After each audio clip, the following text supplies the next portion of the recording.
that horrendously long month of January has gone and we are on with the rest of the year. So I am going to get Andy in. Where is he? Here he is. Hi, Andy. How are you doing? I'm fine, thank you, Christy. How are you? Do you know what? I'm really well. I'm so well. I'm so looking forward to this evening. We've got a trio of Scotch whiskies, which feels like, I don't know. I mean, it's probably our closest tasting to Burns Night, maybe. Not sure, but I'm very excited about it. It's weird. This is the first time that we've done a pour and sip and we've stayed in Scotland, right? Yeah. That's literally the first time. So really exciting tonight. I know, right? Really, really exciting indeed. So a whole bunch of stuff, which is great. So pour and sip is like 6 months old. How is this possible? How have we been doing this for 6 months? Time flies by in lockdown when you're having fun. I was going to say, time flies in lockdown, kind of, but definitely when you're having fun. So I guess we're going to do a shout out to all of our wonderful, wonderful members who've been with us since day one. Yes, thank you for pouring us. And it's only going to get better.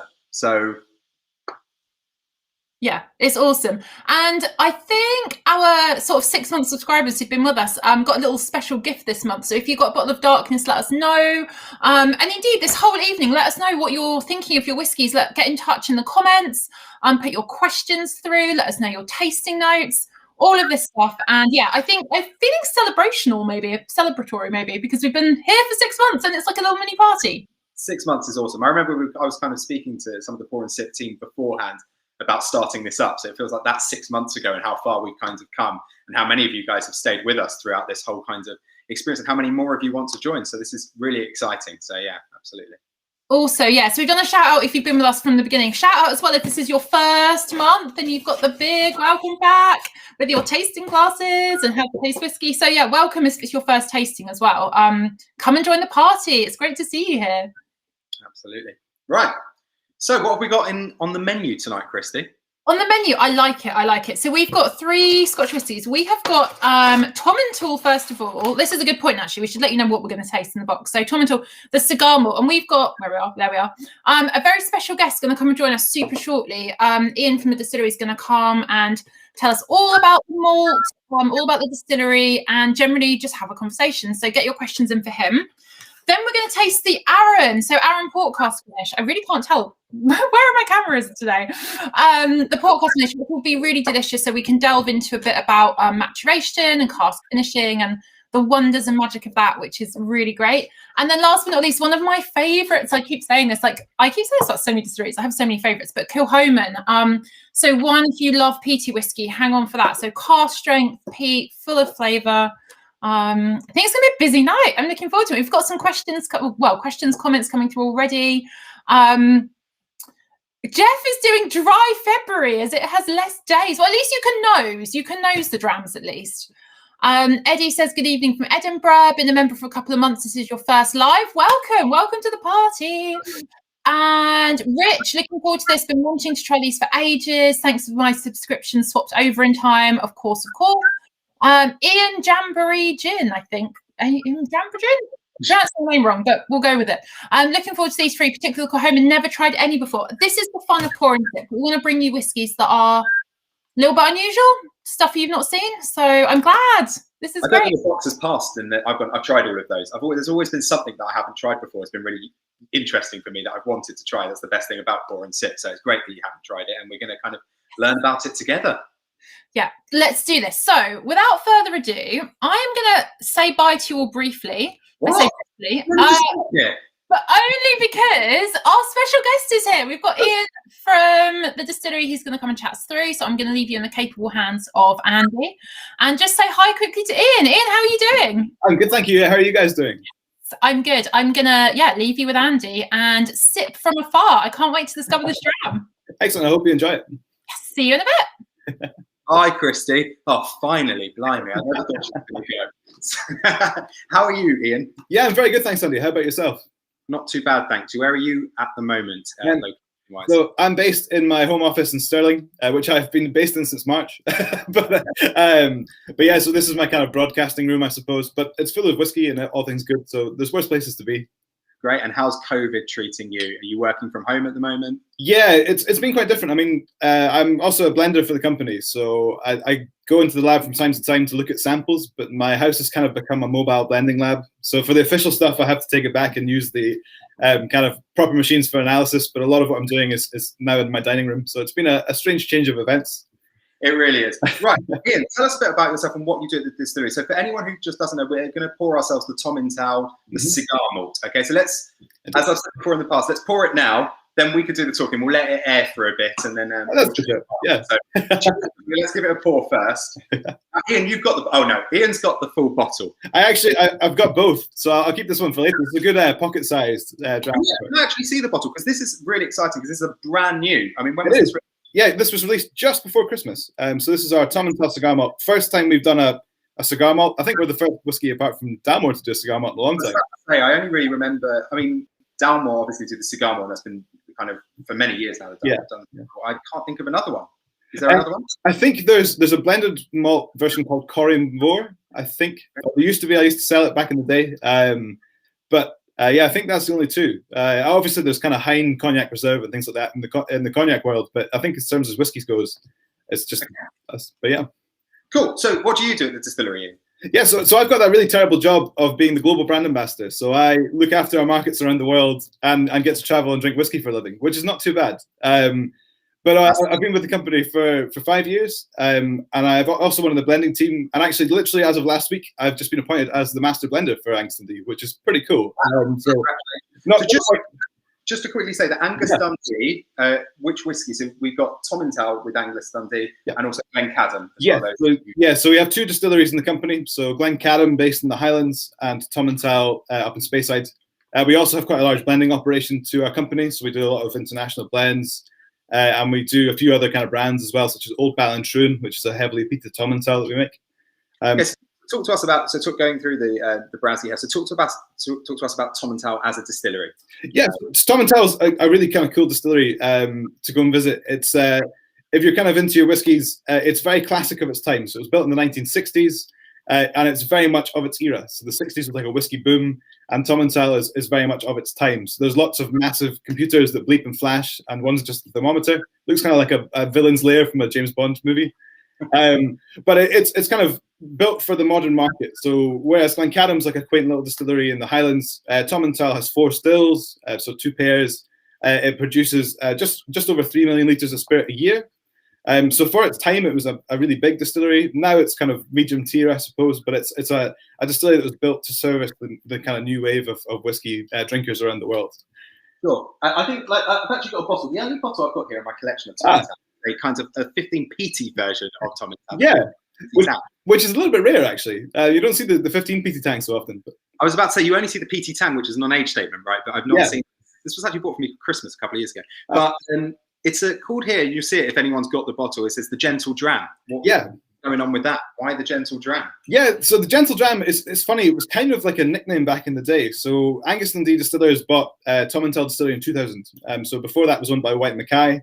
And before that, it was only really used for blending whiskey, as were many distilleries, to be honest, until the kind of last couple of decades. So when Terry, our owner, was trying through the stocks of Tomintoul in the warehouse, he was trying it with a few kind of industry expert friends. One of his friends turned to him and said, "Oh, that's an awful gentle dram. It's just lovely and smooth and really rounded." And that's kind of become kind of part of our brand style, I suppose. Tomintoul spirits are very smooth and soft and kind of sweet. So it's become our tagline. It's a funny one. It's kind of it's a good and bad tagline because some people assume that everything we do is really kind of smooth and easygoing. There's obviously exceptions to that rule, but it has kind of become the kind of the tagline used for Tomintoul, I suppose. Yeah, and obviously as a distillery, before when it was owned by White and Mackay, it was focusing quite a lot in the distillery on blended Scotch and blended whiskies for the Tomintoul range and other distilleries as well. And now kind of focusing a bit more, so the kind of percentage has been up towards single malt, especially in the recent years with the single malt boom and how popular single malts are becoming. Definitely, yeah. I think it was always purchased to be a single malt distillery for us. We wanted to have a single malt brand with Tomintoul. We didn't establish the malt brand. You might have actually seen some really old Tomintouls in the perfume style bottle. They were the kind of the forerunners, I suppose. And that was when single malts weren't as big a category. But when we bought it, we wanted a distillery that would have a great kind of base for our blends, but also a great malt in its own right that we can use to kind of establish as a brand. And I think that the spirits are kind of very classically Speyside. They are very kind of rounded and sweet. But yeah, we've kind of, over the years, we're kind of making more and more of our production for our single malt brands and less of it for blending. And you're focusing a bit now on peated. So you've got the Old Ballantrae, as you were saying. So there's about 5% peated. Yes, so it's about 5 weeks of our production is peated whiskey now. It started off as an experiment in 2001, and as we discovered that it tastes really good, we've started kind of ramping that up. So yeah, we make peated whiskey at the distillery for 5 weeks, but the rest of our styles are completely unpeated. And gentle. And gentle, yeah. And if you get a chance to come and visit, it's great if you get to come up during the peat production weeks, because actually we're based in a river valley in the Cairngorms, and it's literally surrounded by mountains on all sides. And as you're driving up, you can literally smell the peat in the air, because it's kind of quite foreign, I suppose, for where we're based. So yeah, you know which weeks we're making peat. Obviously, in Speyside, you won't get many kinds of distilleries using peat, so you won't get that peat reek coming. Whereas in Isla, it's probably kind of fed up with the smell of peat. Absolutely, yeah. I read that back in so it was Balvenie, when they were doing the week of peat, everyone around the kind of area was just so fascinated by this smell that was coming from the distillery, the peat reek coming. Yeah. Well, I mean, they've got their own malt floor as well, so they get it even more amplified than us, to be fair. But it's funny, just because we're kind of encompassed, we're kind of captured in this valley, so it just hangs there. So for those 5 weeks, it's just this kind of smoky kind of linger hanging in the air. It's a nice smell, to be fair. But I love it. But tonight we're tasting something very different. This is a brand new whiskey. For anyone that's wondering, this is the cigar malt. And obviously, for those who are thinking, do I have to have a cigar with this? Obviously, it's meant to be paired with a cigar, but obviously it can be enjoyed by itself, right? Absolutely. I mean, I think it's a difficult one in the world of smoking and tobacco. I think that we are by no means telling everyone they should start smoking. It's a personal vice that I enjoy the odd cigar. I don't smoke cigarettes, but I enjoy the kind of flavor profiles of them. But at the same time, you shouldn't drink a cigar malt thinking, oh, I should really be smoking now. But yeah, it's designed to pair with that kind of flavor, so you can kind of carry that over. And actually, recently you guys were talking about Burns Night. I've discovered this is an amazing pairing for haggis. Because it's kind of meaty and it's got a kind of spiciness to it. So it's not too dissimilar from a cigar. So if you don't want to smoke a cigar, eat some haggis. Haggis or cigar malt. Yeah, it's optional. Yeah. And right, so like too easily, but yeah, sorry. Talk to us a bit about the dram, actually. So it's 43% ABV. Yeah. And it is, what casks are we talking about? So it's very Oloroso sherry dominated. As we mentioned, I think, so the Dalmore cigar malt is very well established. We are not trying to steal their business. We're not trying to say, hey, don't drink theirs, drink ours. Is it kind of to White and Mackay going, haha, we can do our own cigar malt now? Not really, no. It was more, I think part of it is that I really enjoy cigars. And I think that Dalmore cigar malt is fantastic, but it pairs with a particular style of cigar. Sure. So this is designed to be a different kind of pairing style. So for us, for me, if you're pairing spicy and smoky flavors, you want to kind of marry that with sweetness. You don't want to marry it with more spice. So one of the reasons the ABV on this is 43 and not any higher is if you ramp the ABV up further, it kind of butts heads with a cigar if you're having a cigar. So we're talking about Oloroso sherry casks. So the whiskey itself is made up entirely of Oloroso at some stage. So some of it is fully matured, some of it is finished. And it's a kind of balance of cask styles as well. So we use some younger, fully matured Oloroso sherry butts. So these are kind of 4 or 5 year old styles, which have deliberately been matured fully in Oloroso. So they're big, powerful casks, lots of kind of robust spice coming through there, a bit of kind of feisty character, which is nice. You get that fruitiness. And then anyone who's unaware, so the Oloroso casks, so those sherry casks, tend to kind of impart flavors of kind of dried fruits, kind of Christmas spices, baking spices, cinnamon. So we can kind of expect to get those kinds of notes. Yeah. Oloroso sherry casks. Absolutely, yeah. That kind of fruitcake, Christmas pudding is one of these things that gets thrown around a lot, definitely. So yeah, they're a very kind of rich style of cask anyway. So for us, the fully matured stuff has bags of flavor. And then we use some much, much older spirits, which have been bourbon cask matured first. But then we finish them in Oloroso for a year or so to give it that bit of finesse. So the older casks give it that kind of structure and complexity. The younger casks give it that kind of oomph, that kind of punch of flavor. And then amongst that, we also use some peated stock as well. So this is one of the few Tomintoul's where we've integrated a little bit of peat stock just to give it a slightly smoky edge. We don't want it to become like a peaty tang or like an old Ballantrae, where it's much more peat forward, but it's got a little bit of smoke running through, which kind of it keeps the sweetness in check. It stops it from being kind of too kind of sickly almost. Yeah. Yeah, that makes total sense. I mean, I was having a nose and a little taste of this before. It was my first time trying this, and it's a beautiful dram. So let's, without further ado, shall we go in for a little nose of this? And you guys are writing all the messages. If you've got any questions for Ian about Tomintoul as a distillery, or this dram in particular, any other Tomintoul product, please let us know. Give us a write, and I'll be able to ask Ian at a time. So, perfect. Giving this a little nose at the moment, what kinds of notes can we expect to get from this on the nose? So for me, I mean, the sherry style that we're talking about is going to come forward straight away. So you're going to get that dried fruit toffee. It's quite an inviting smell. It's kind of like a dessert dram. Definitely getting those sweet fortified wine kind of notes that I often get, obviously with the Oloroso cask. But it's I know Christmas has passed, but I often get these kind of Christmassy kinds of dessert, kind of after the big dinner kinds of notes from this kind of, you know, it's like a heavily sherry dram, but it's really inviting. Yeah, it's something that, I mean, it's not quite on the verge of sherry bomb, which is something you hear thrown around a lot. It's not quite as impactful as that, but it does have that big waft of that Christmassy spices. I think things like cloves and cinnamon and even like frankincense and things like that are associated with the festive season. And you do kind of pick that up a little bit. That kind of, it reminds me of like scented Christmas candles, maybe. But actually, I'm getting like some lovely kind of leathery notes as well that are kind of coming through from it, which is actually what Mike Sutcliffe is saying. A leather cider and cigar box. Graham Hughes. Yeah. All have fun. We'll catch up later. Cheers. We'll see you later. Jeff, certainly get fudge and toffee. Anna Dillon, a lovely maple syrup. Andrew, having problems accessing the member store. Sorry, that's Michael Smith, cinnamon caramel and soft smoke. So like you were saying, there's only a little hint of those kind of the peated kind of stock that you've used. So it's not going to get kind of a huge peated kind of nose that we'd get from the Kilchoman that we'll have try later. Very slight hint, isn't it? It's really nice. Yeah, it's there as just a bit of bolstering. I think that, again, for pairing with robust flavors like a cigar or kind of rich foods, you kind of want just that little bit of, you want to make sure it's going to bite back. You want to make sure it doesn't get drowned out by what you're pairing it with. So for this, the sweetness is perfect for kind of smoking tobacco. Again, I'm trying not to push that too much, but like the cigar style. And then that little bit of smoke gives it a slight savouriness. It's more of a kind of like almost like burnt matches kind of smell, not in a sulphury way, but this kind of. Yeah, no, absolutely.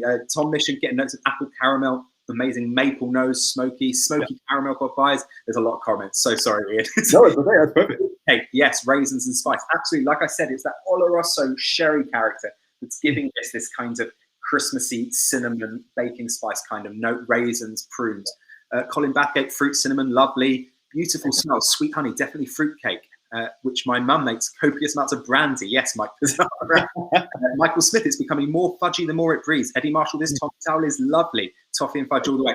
And like a drinking on a leather armchair. Should we haven't even tried this on the palate yet. So before all more notes come through, let's go for this on the palate and see what this tastes like. So cheers, everybody. Cheers. Thanks, everyone.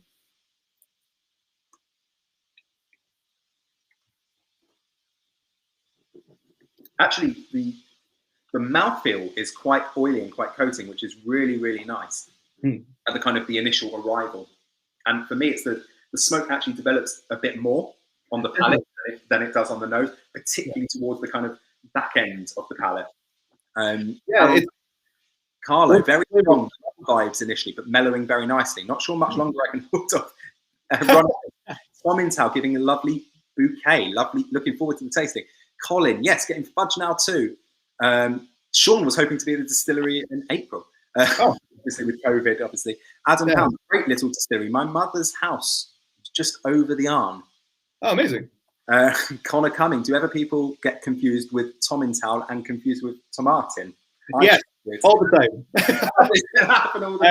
It's a regional thing, so it's not that it's not that either distillery has been named to kind of step on each other's toes. I suppose there's loads of Glens as well.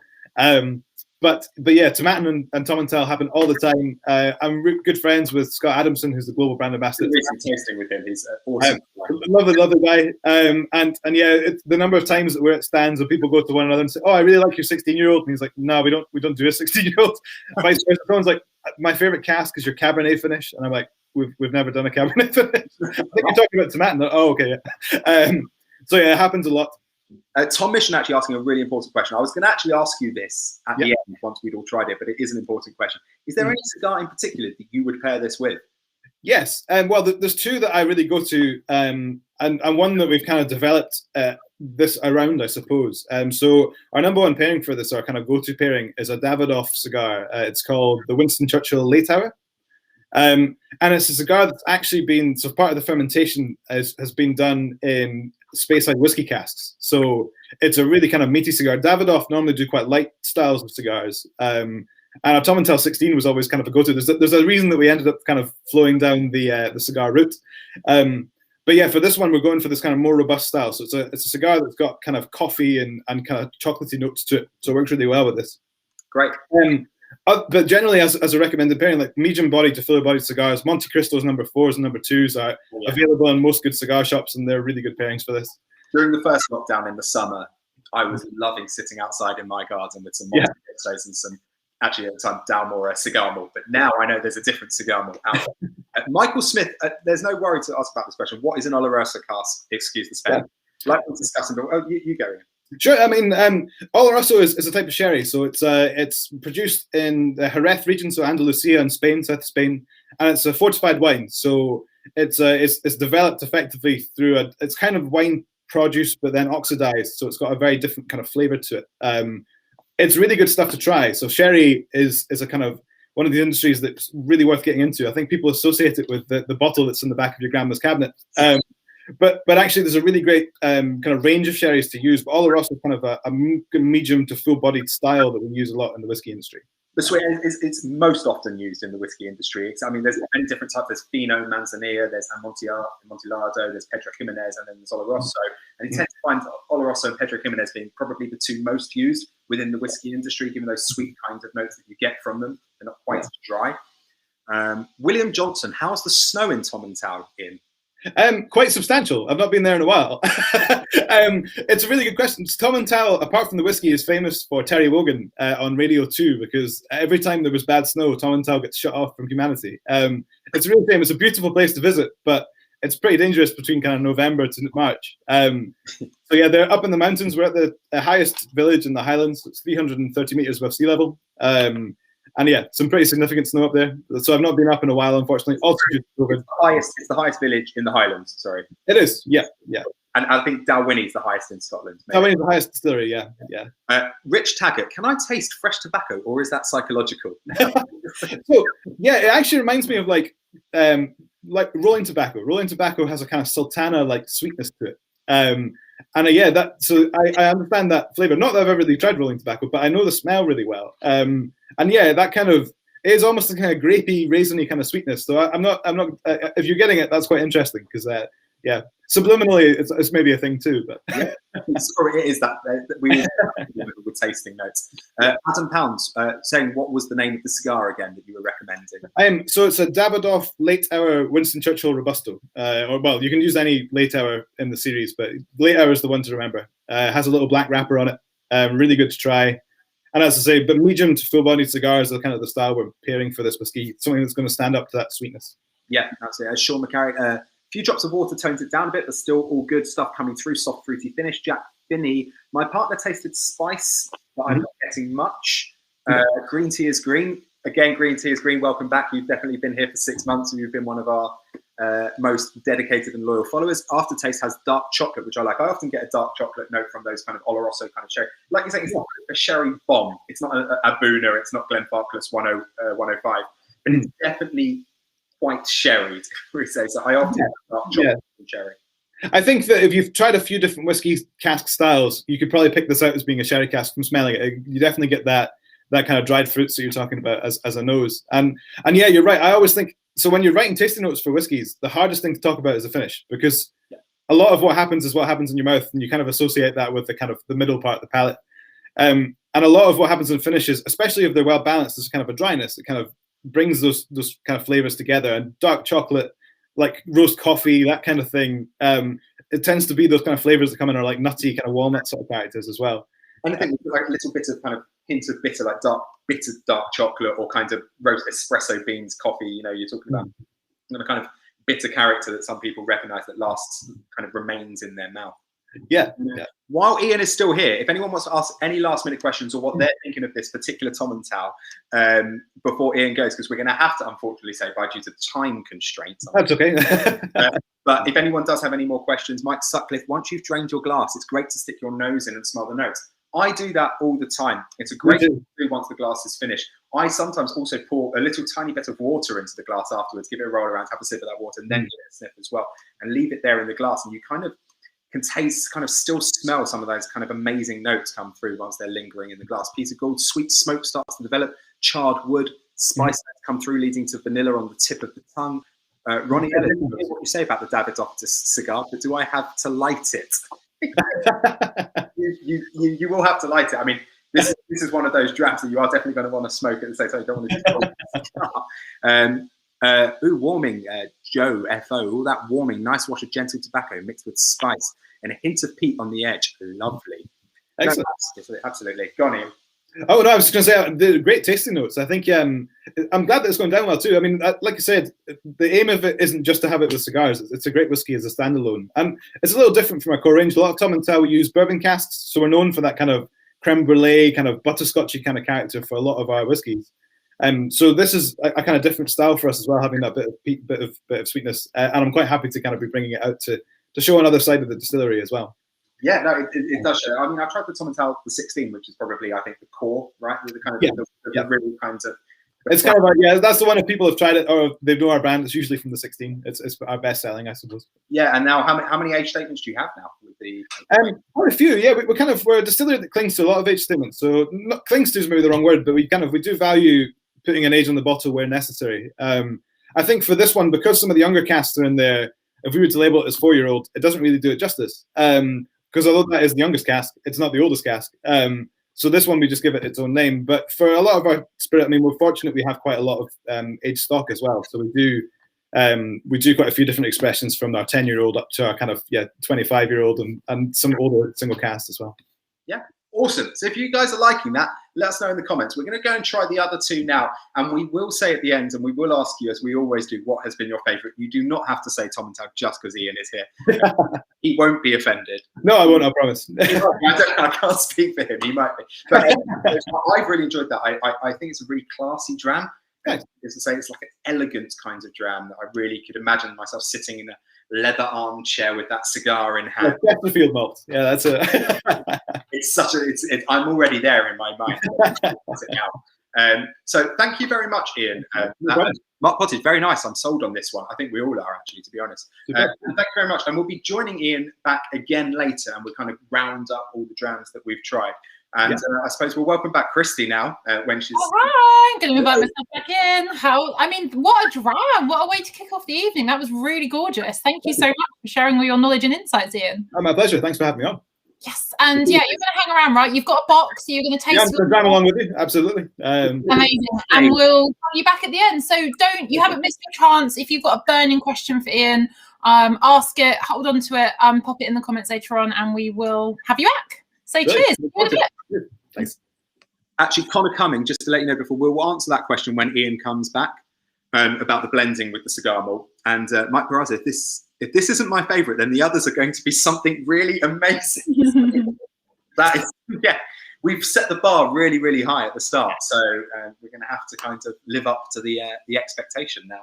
For sure. I'm really excited though. I love it when we've got this real discovery. We've got drams that aren't from like a distillery's core range. They're telling a slightly different story.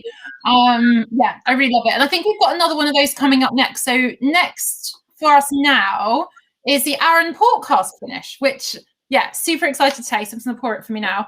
So how familiar are you with Arran, Andy? Is it a dram that you've loved for a long time? Tell us about your history with Arran. I'm an Arran fanboy. An Arran fanboy, I love it. I am really an Arran fanboy, and I think when we're talking about wine cask finishing, so for anyone that doesn't know, cask finishing in this has been finished in port casks, which means it would have been matured firstly, for however many years, this is a non-age statement whiskey. Actually, it does say how long this has been matured for. Yeah, on their website, they give some little clues. So this is the thing. So with age statements, obviously, as we were chatting just now, they refer to the youngest part of a bottle. And as long as that whiskey is 3 years old, otherwise it can't be called whiskey here, you don't have to put it on there. On the website, it says most of the whiskies in there are at least 8 years old. So there might be a couple of younger components, but we're sitting around 8 years old with this one. So then it will be transferred, let's say after 8 years, into another cask. And that cask is going to impart all sorts of different kinds of flavours upon the whiskey. And in this case, it's been transferred into port. We were just talking about with the Tomintoul, we were talking about Oloroso, sherry casks. And this one's gone into port. Do you like port, Christy? I'm a huge fan of port. I like port. I've been to Porto once and I loved it. And we went to see some of the little houses by the river and it was very, very cool. I would never claim ever to be like an expert in port though, but I do enjoy it. It's very good. I mean, we were meant to go to Porto me and my wife in April 2020, and obviously COVID stopped that. But I mean, it's definitely on our list. Ian Jambo is saying, I'm an Arran fanboy too. Eddie Marshall, I've loved Arran for many years. This smells divine. Right, I don't want to take up too much of your time when talking about Arran. Arran's one of my favourite distilleries, and it's what you could call like the oldest of the newest distilleries. So it was set up in 1995 when... Well, nowadays, as you go online, there are new distilleries being set up all the time, new startups, many new distilleries. Every month there's a new distillery coming. Back in 1995, there wasn't this kind of single malt boom that we're kind of going through right now. So it was kind of much harder for a company, such an independent company, to set up a new distillery. On the Isle of Arran is just kind of between the mainland and Campbelltown, where Springbank is, another one of my favourite distilleries. But any of my followers who might follow me on Instagram, London Whiskey Guy, they will know how much of a fan I am of Springbank and Campbelltown. And Arran is kind of in between them. Back in the day, Arran was so small, they had to stock some of their casks in the Springbank warehouse. Now, the Isle of Arran is an island in between, and Arran, this distillery, is based in Lochranza, which is in the north of the island. Beautiful part of the island, set in between the hills, and close to what is called, they consider it the purest water source in the whole of Scotland. So Loch na Darby is where they get their water from, and it's the reason they placed this distillery in Lochranza, which is north of the island. Now, they are currently setting up a distillery in the south of the island called the Lag Distillery, which is going to take care of all of their peated kinds of stock that they're going to be getting. So that's super exciting. They've not actually released anything yet, unless I'm mistaken. I don't think they have. I think it's coming. Is it maybe the year next year, possibly? I think it will come of age. But yeah, I mean, to go from basically no distilleries on the island to have one in 95 to now have 2, that's very, very cool. Well, I actually heard that the reason they've actually built a lag in the south of the island is because they couldn't extend any more on Lochranza. That's right. It's a medium-sized distillery, about 1 million litres output a year. One of my favourite things about Arran, and I don't want to get too much into this right now, but as you can see, I've got some Arran bottles behind me. And one of the things that it's totally independent distillery still. And that means they're not accepting orders from Diageo, Louis Vuitton, and any of these kind of companies that expect them to do certain things. Everything that's done at the distillery is decided from the bottom. Everyone's making those decisions. And you'll see it clearly stated here, non-chill filtered, natural colour. It's a very transparent way to discuss a whiskey and to present a whiskey. And I think it's really bold of Arran as a kind of independent distiller to kind of maintain their roots, authentic presentation, transparent presentation. And it's gone through what I say is probably, in my opinion, the best rebranding I've seen for a very long time. Bottles didn't used to look like this. There's such a great presentation of whiskey. I'm not going to drop that one because that's a 21-year-old. I was going to say, I was actually quite worried for the well-being of that bottle for a second. And I was like, no, you don't do it. At the beginning, they focused quite a lot on wine cask finishing. So we're going to try the port cask. Just as a brief note, they've used a lot of wine cask finishing in the past, and now in their core range, they have a port cask, Amarone cask, and a Sauternes cask. So Sauternes is white wine, and Amarone is a kind of Italian red wine. What's really interesting, you'll see, is like they said, there's no added colour to these whiskies, and those casks impart this kind of colour as well. And I'm actually going to pour the Amarone cask so you can all see. I hope you can see what the colour difference is, what a cask can do. We saw it a couple of months ago with the Le Chig, how that kind of cask gave it this kind of weird rosé tint to the whiskey. But there's lots of comments coming in, so I won't bore you anymore with how much I love Arran. But we can. Well, I'll read out some tasting notes while you pour the Amarone. Let's do that. So, loads of people. I've been having a sneaky nose while Andy's been chatting, but we've got so many comments coming through. Andrew says berry and cream. Anna, very light and flowery initially. Alistair says love port and port casks. Loving the nose in this already. Ronnie's getting treacle. That's a great shout. Whiskey says needs the water and really opens up, which is a great shout. So I think it says 50% ABV. Yeah, 50%. So don't be shy and don't worry about adding a few drops of water to this. I think it can be it for sure. Ian Jambo Rains, rich, fruity and creamy on the nose. Michael Smith has got a really great tasting note here. I get a hint of aniseed, mainly berry jam. Yeah, I think it's super jammy. Beautiful nose. Ryan, it's almost creamy. We've got Eddie getting red wine, poached pears with chantilly cream. Yes, please. You're making me hungry. And we've got a few more. Gareth, I'm on the fence. Going to leave mine to breathe a minute longer. I think fair. Sometimes these like higher ABV whiskies do like a little chance to breathe.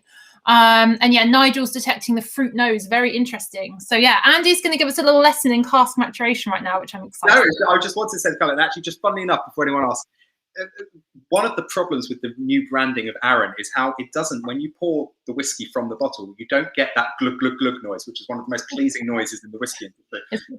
Actually, because of the design of the whiskey, the reason for that, according to the guys at Arran, is that your wife won't be able to hear you pouring the whiskey if you can hear it by yourself. So. Can we say your partner, just in the interests of gender equality here? So if we look at the difference between those colours, you can see quite clearly how much that Amarone cask has imparted the beautiful kind of rosé tint to the whiskey without adding any different types of colour.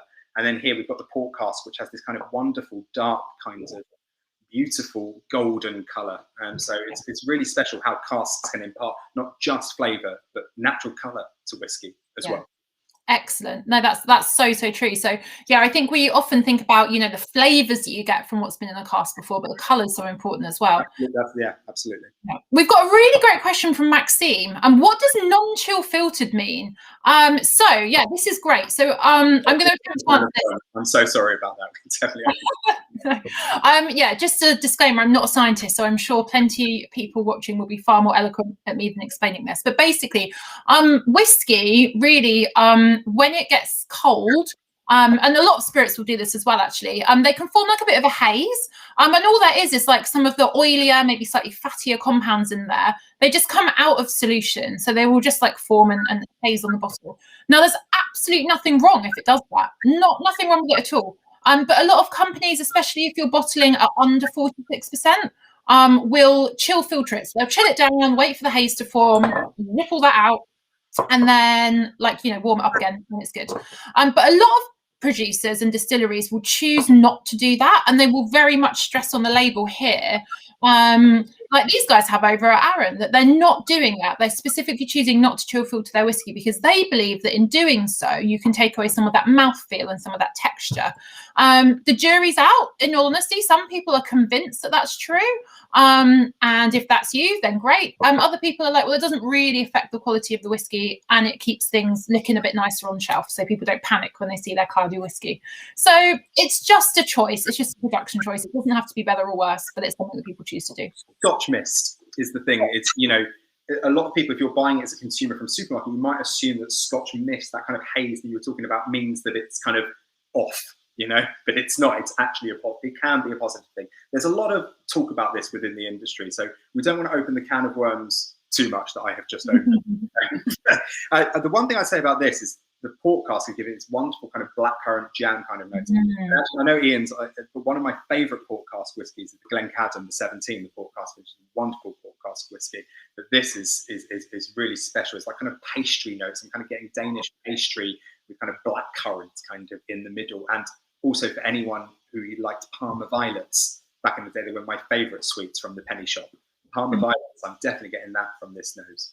Definitely. Should we have a sip? I feel like we've talked about this. We need to taste it. Good. My God, guys, I'm so sorry. I blame that totally on myself. No, not at all. It's all interesting info, and I've had my nose in the glass in anticipation the whole time. So yeah. Cheers, everyone.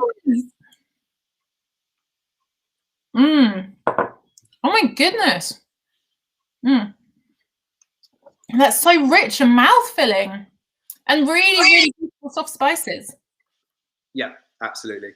I think it's like lots and lots of kind of dark honey notes, but blackcurrant kind of jam, as I was discussing. I mean, there's this thing I kind of get with wine cask finishes where my brain goes to, what does port kind of taste like? I'm getting those kind of notes on whiskey. We all kind of do that. It's just something you can't kind of get away from.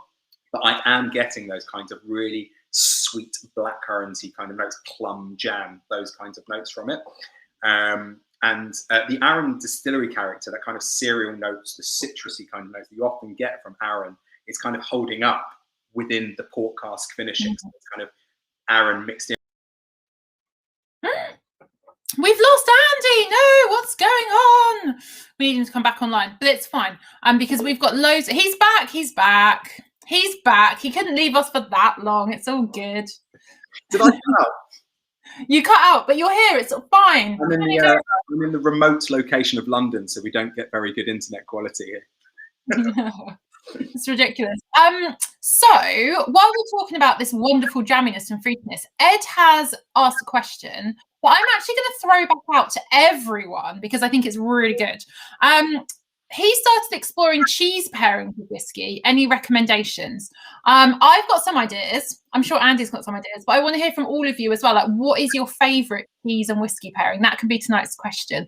So for me, I really love all sorts of cheeses. I love soft cheeses. I love brie, but I love, anything kind of like very pungent, very smoky, or like a really stinky brie or camembert with something like smoked whiskey-wise. I just love it. Can't get enough of it. I like kind of the blue cheese, kind of Colston, Bassett, Stilton kind of vibe with whiskey. Port actually goes so well with cheese. So this would be a perfect whiskey to pair with cheese. So it's actually a really interesting question. Yeah, really great. So yeah, let us know in the comments what you guys enjoy as well. Yes, Tom Mission, you love a good Parma Violet. So do I. And I always get Parma Violet notes from port cask finished whiskey. That's so funny, isn't it? And I love how different whiskies can remind you of other ones as well. Like they're completely unrelated, maybe even like completely different styles, but there'd be that tiny little note, like a little thread that weaves them all together. It's super interesting. Absolutely. Ian Jambo, rich and fruity in the classic Arran creamy. It's long finish too. I'm saying long because that's how he spelt it. So it is a really long finish. And it has got that Arran kind of creamy cereal kind of note mixed in with these kind of blackcurranty Parma Violets. I'm going for it. Did you not like Parma Violets, Christy? I have mixed feelings about Parma Violets. They're not my favourite sweet, but I don't really get Parma Violets on this at all. I can see how, particularly maybe associating it with port, you might, but there's an Islay distillery in particular that I associate with Parma Violets, and I guess that association it just doesn't really ring true with this, but that's all good. Remember, guys, there are no right or wrong answers. So that's the great thing about this. What one person might get is what another person won't get, and that's the great thing about tasting this. There really are no right or wrong answers. We're all going to taste things differently. Okay, here come the whiskies and cheeses. And we'll talk about this before we move on to the last round. So Talisker 10 with Stilton from George. That is a great shout. Oh my word, there's so many of them. Now you've opened a can of worms. We have. I think Styx Blue, it's called, from Tom Mission, would pair perfectly with this. We've got Manchego would go well with this as well. Love Manchego. Oh my gosh, Manchego. Manchego. And we've had a bunch of people, including Mike, shouting about mature cheddar with this. Yes, a really great mature cheddar with this would be amazing, I think. Oh, Michael, you're making me hungry now. Baked camembert with the Le Chig Rioja class that we had. Oh, I can't read these anymore. It's too good. yeah, absolutely. So many ideas. Alistair not getting the Parma Violets either. So that's the great thing. Some people do, some people don't. Maybe it's because I just love Parma Violets. Yeah, definitely. We've got Isle of Mull cheddar recommended with this, or Spanish Pico. I don't know what that one is. Great cheese from Arran. They've to go with their own whiskey. Oh yeah, I suppose local cheeses for local distilleries. That's a great shout as well. Oh my word.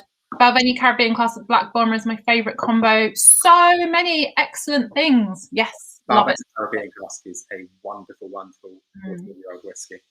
I'm now thinking we need to have some kind of like cheese evening for Pour and Sip. Where we can cheese recommendations. Would you like a Pour and Sip cheese and whiskey evening? I'm sure the guys at Foreign Sip will be really happy that we're recommending this and asking everyone this.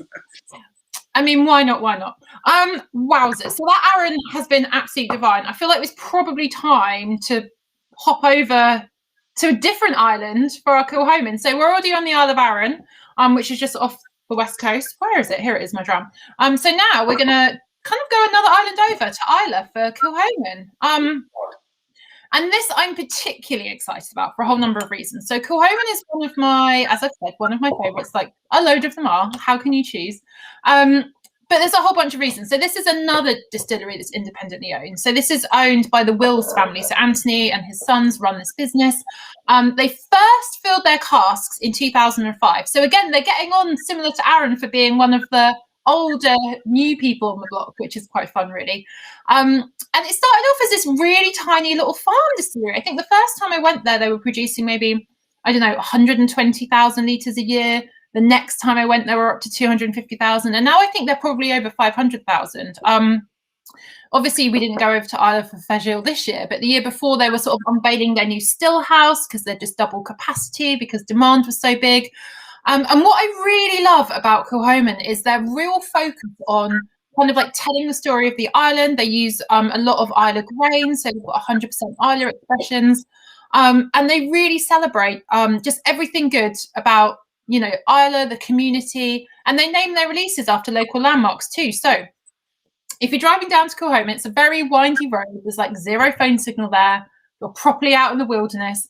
I've been there on sunny days. I've been there on stormy days, and it's just magic entirely. Like you're just kind of like out in nature with an incredible whiskey distillery.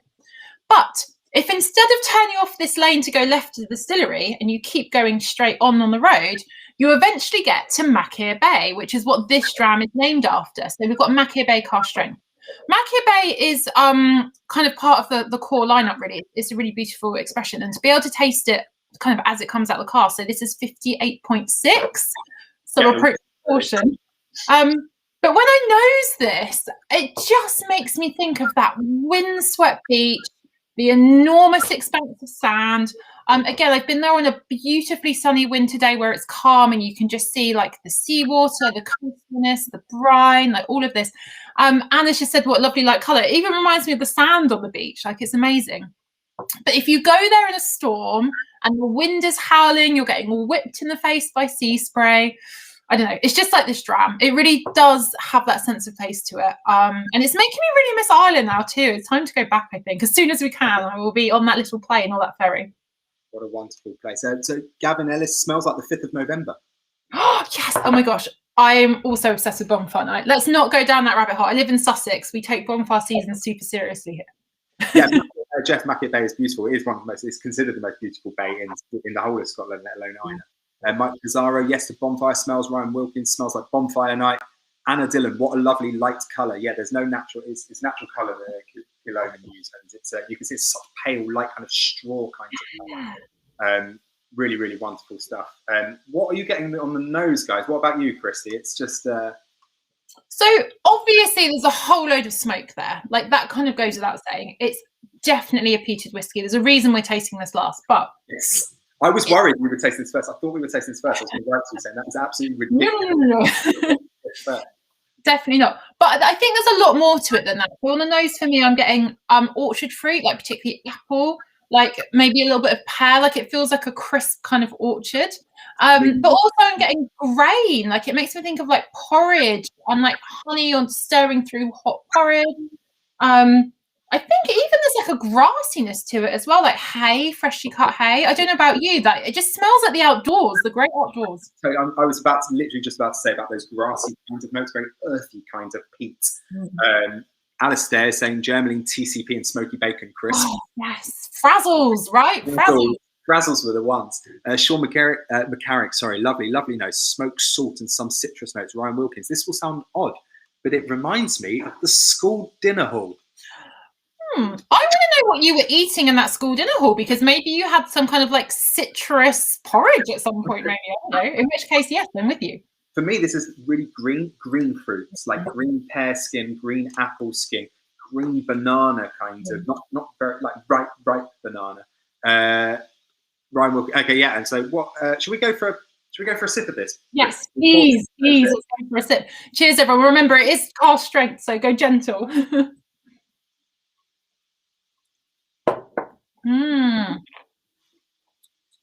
Oh yeah. That ashiness, that bonfire. I don't know, and I feel like there's so much fruit and there's sweet spice as well. Definitely. Yeah.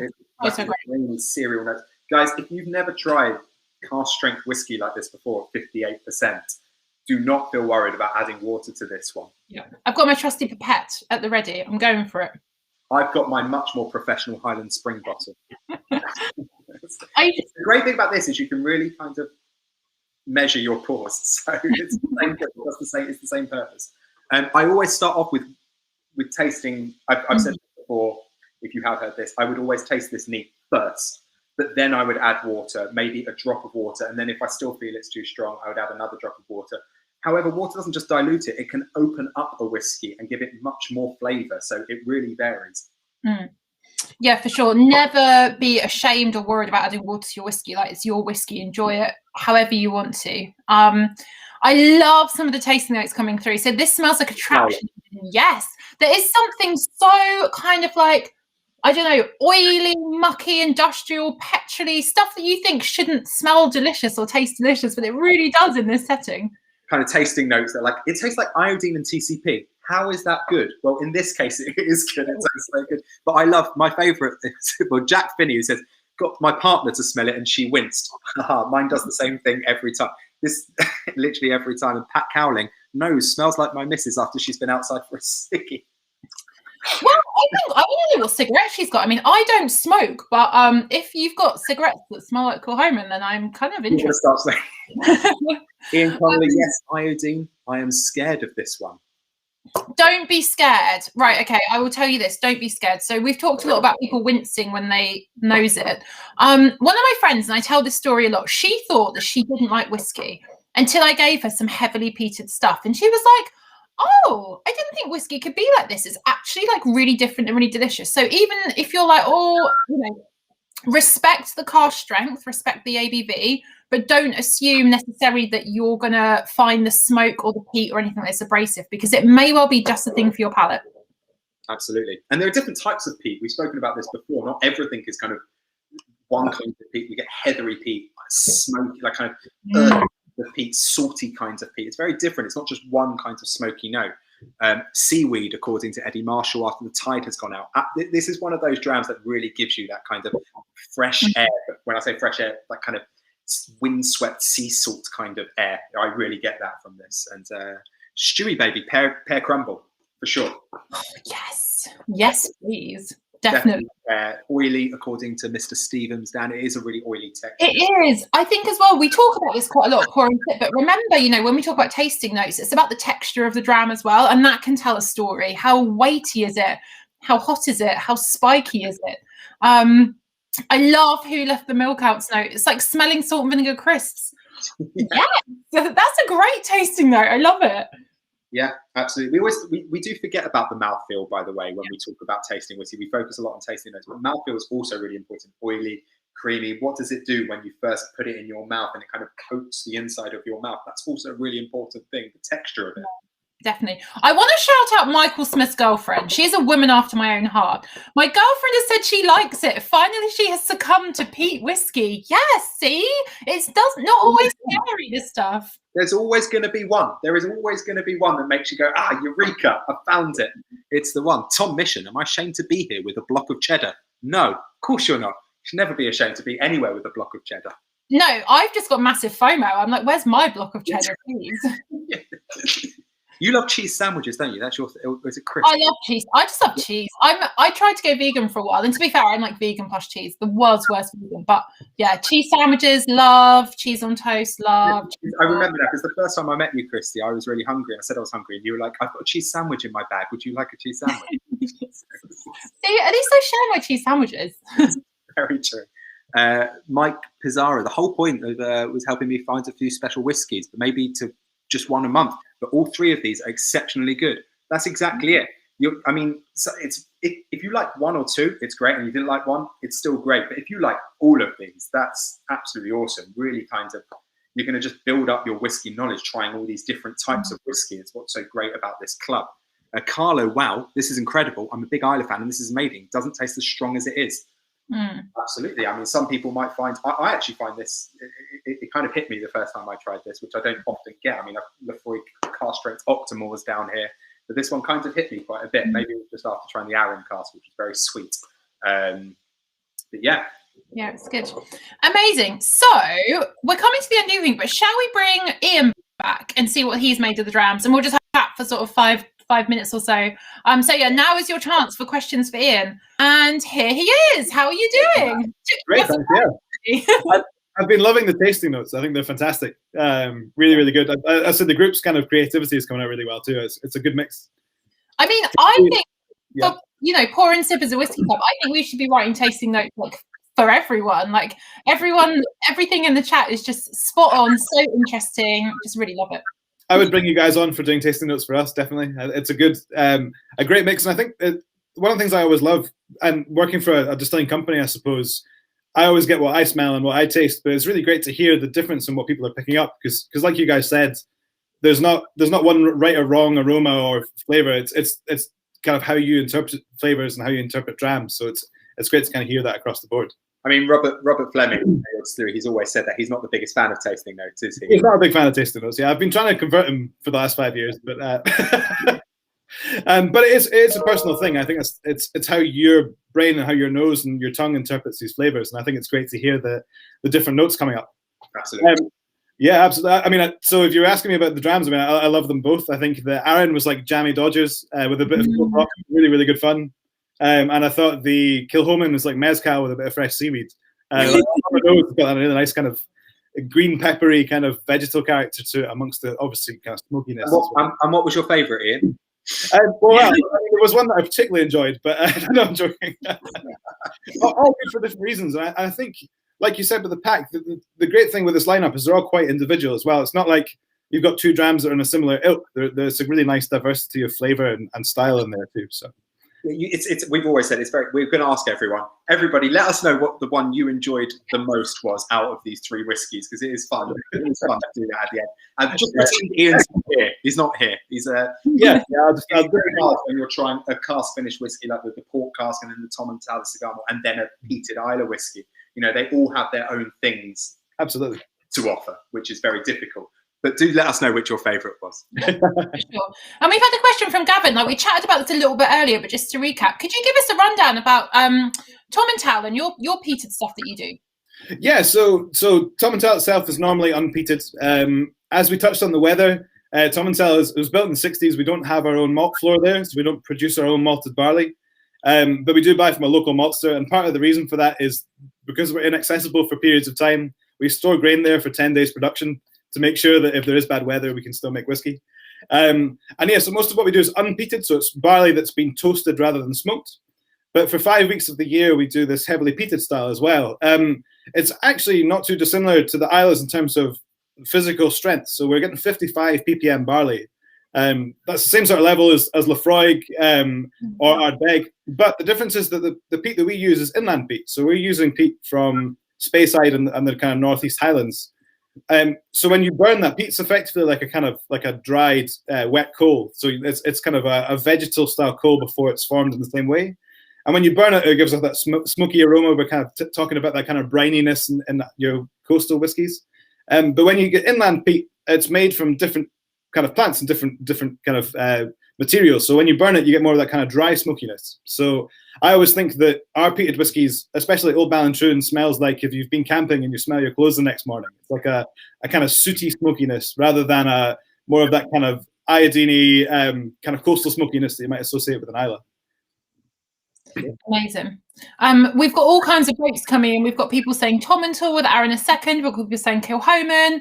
We've got Arran being a clear winner. We've got more votes for Tomintoul. We've got, all across the board. But that's quite fun. I like the split. We've also got some more questions for you, Ian. So Andrew, it says, loves your cigar whiskey. And what's your favourite? I think he means out of all whiskey in the world, what are you going to pick? That's a hard question. It depends. I always think whiskey's one of these things, and I think that a great thing about pour and sip is you get to try whiskies at all price points as well. And I think that whiskey's governed by your budget, because you can go crazy with whiskey. You can buy stuff at thousands of pounds. You can buy stuff at kind of dozens of pounds. And one isn't necessarily better than the other. But if money was no object, don't get me wrong, it's like, would you rather have a Porsche or a Honda Civic? Honda Civic's a pretty good car, but Porsche. But I can afford a Honda Civic. So yeah, it depends. I think within our ranges, Glencadam 15 holds a real favorite spot for me. It's like a big, thick bourbon style. It's like creme brulee with a little bit of licorice. It ticks the box for me every time, and it's relatively affordable. I say that as a Scotsman. It doesn't break the bank. I can drink it on a Tuesday night and not worry about it. Within the Tomintoul range, I really do love the cigar malt. It's a new addition for us. But if you can find it, my favorite Tomintoul was our 5 Decades, which is whiskey we made for our anniversary, our 50th anniversary. It was back in 2015, actually. But it's a stunning dram made up of whiskies from 10 to 50 years old. And it's got the best nose on a whiskey I've had in a very, very long time. It's like a kind of ladder of flavor. So if you guys get a chance to try it, I can maybe send you a wee sample to taste. I don't know the whole club, but you can a London whiskey guy on Instagram, so you can. But Tomintoul for decades as well. It's another thing they do it. Yeah. I don't know. I think so. They did decades, but it wasn't a 5 Decades bottling. And then I think there was another. I think Glen Grant did one as well. So it was more. We wanted to do a celebration of our 50th. This is before I was even in the company, but if you release a 50-year-old, obviously that comes with a 50-year-old price tag. So what they did was kind of pick select casks from those decades, and it's a really great whiskey to try. Cool. And not too ridiculous in terms of price. You can treat yourself for a birthday. Yeah, it sounds so exciting. And again, yeah, I mean, maybe we can stretch to a small sample now. I'm being as well. So yeah, we've got lots of people saying that, they gave all 3 of them 5 stars. And I think this is one of the absolute joys of whiskey, right? Is that there's so much variation and the spectrum of flavor is so broad. And it's amazing to be able to have like a library of drams and library of flavors. And I think in a lot of industries, different distilleries and different brands are quite like, oh no, it's ours or nothing. But actually, there's real appreciation in whiskey that there's excellence and artistry across the board. And yeah, it's awesome. I mean, my whiskey collection is like your guys in the background. I think just because I work for Angus Dundee Distillers, I love the products we make, but I love whiskey for being whiskey. And I've got different drams for whenever the mood suits me. And I think it's the great thing as well, as you can have, if you build yourself up a nice kind of little whiskey selection, you can literally have a different dram for whenever the mood takes you. That's so true about moods and what there's certain nights you go, I feel like this, and it just I'm kind of in a bad mood. It's cold outside. I'm like, get me to Isla, right? Ardbeg, Lefroy. But there's some nights where it's maybe back in the summer and I'm feeling those kind of sherry bombs suit me a bit better, different kind of mood. The celebratory, I might go for something else. It's totally true about mood and what you're thinking. And that's why whiskey's so amazing, because we all have such kind of different reactions, kind of visceral reactions towards whiskey, which is amazing. What do you like? What do you like? It could be differences. It's kind of an amazing thing, really. Yeah, I mean, the other thing you guys talked about was pairings. As you can probably tell by my physical mass, I also like pairing food with my whiskey, and cheese is a favorite. I was going to say, I think that whiskey sometimes gets pigeonholed. People associate wine with food pairing, and they associate maybe kind of fortified wines, but they don't really go for spirits as often, because sometimes you kind of assume that as a kind of after dinner treat rather than anything else. And whiskey and cheese is really worth trying. Comte and Comte and Tomintoul 16 is one of my favorite pairings. That kind of nothing. And Glencadam with Parmesan shavings, Glencadam 10-year-olds as an easy pairing is a really kind of great go-to as well. But yeah, try loads of different cheeses and whiskies and find your own flavorites. But I'm glad we've gone full circle, because Dave Collett has said Stilton works beautifully with all 3 of the whiskies this evening. So again, I'm just imagining everyone watching with their cheese boards. I'm just so envious. I'm like, I'm not gonna lie, I'm thinking about the cheese I've got in the fridge right now. I'm like, yeah, that'd be quite good. Just one question to answer, sorry, Chris, is what does cask strength offer that ordinary strength doesn't from Colin Bell? Is this for me? Yeah, so, no, for all of us, really. Yeah, we'll go. I'll go, and then we can get Ian's take and get Andy's take as well. So I feel like cask strength is like, if you're going to be in a mood for cask strength offers, for me, it's a lot about the texture and the weight. So you've got obviously a higher alcohol proportion to everything else. And in some ways that makes it maybe harder to get to those like other flavor compounds. It can be like, oh, I'm just getting alcohol and it's hard to get past it. But it's fun to play with that, because that's how the whiskey is as it comes out the cask, right? So it's nothing's happened to it. You're tasting whiskey literally from the barrel, and it's just really interesting for me. Not for every day, but it's really interesting. It's a mood thing then, isn't it? It's like you don't want to try and look for a 10 cask strength when you're just chilling on the sofa. It's definitely kind of mood thing. But I always say it's like the closest you're going to get to going to the distillery and getting a dram out straight from the cask. And it usually is the best dram you're going to have, which is the one from out of the cask. And that's the closest you can replicate that moment with cask strength. I can't remember what the percentage is that it has to be cask strength. What is it over? It varies in different, like it's different with bourbon and it's different with Scotch. It's like you guys said, it's like a snapshot of the whiskey as it is. The only thing that changes between the barrel and getting into a bottle is we kind of filter out the bits of char and weevils and other sorts of things that float about in casks. But otherwise, it's a really great kind of way to taste it in its origin. And yes, sometimes it can be really quite intense and full on. And I think so. I just give myself a scalp. But that's kind of, I suppose it lets you choose to add the water if you want to add the water, and if you don't, then it lets you play the role of blender, and it lets you, if you want to add water to your taste, you can. You're starting from that point instead of having it blended, kind of diluted for you in a way. Yeah, absolutely. Alistair, actually, Tomintoul 15 Portwood in the future. Tomintoul 15 Portwood is really worth trying. It's when you're talking about Parma violets, Tomintoul Portwood's like Bassett's fruit salad, the little pink and yellow. That kind of slightly stewed, confected rhubarb sort of character to it that I really like. And yeah, when you're talking about colour as well, it's this lovely kind of coppery rose gold. I love the tint that you get from Portwood. Yeah, definitely. And I like the nod you gave to Glencadam 17 as well. It's one of the best Portwood cask finishes I've ever tried. I'm a huge fan of Glencadam actually, and I think you're right. I'd love to get the 15 in a pour and sit box. Yeah, I mean, I'd love to come and talk to you about Glencadam as well. It's a great distillery. Islands Distillery. Cheers, thanks. No, the Portwood Glencadam you could literally spread on your toast. It's a 5-year finish. It's literally a bramble jam in a bottle. Totally wonderful jam. Wonderful stuff indeed. So I think, sadly, we should probably think about wrapping up as it's like 25 to 9. But this has been such a great tasting. So much to talk about. So much life. So much liveliness. Ian has been such a fantastic guest. Thanks so much for having me. And very awesome whiskey. So we'll be back on the 18th for our sort of part 2. And we've got world whiskies. We've got an Indian whiskey and a Japanese whiskey. So we've done Scotch this evening and we're doing world whiskey next time. And in the meantime, don't forget you can get access to these bottlings at members only prices in the Pour and Sip shop. And more importantly, we want to hear from you in between. We want to hear what you're tasting, what you think of stuff. So get in touch on social at Pour and Sip Club. But fundamentally, enjoy the whiskies. Have a great evening. And Ian, you've been wonderful. Andy, it's been a pleasure as always. As always. So to sum up with Gavin Ellis, who says, my third tasting, you guys smashed it every time. A great selection and a great way to see how different whiskey can be. Yes, I love that. Yes, amazing. Whiskey is such a joy. Another note, I'm going to raise a glass. I've got my dregs of my dram left. Have awesome evenings, everyone. Thank you for tuning in. And yeah, we'll do it again.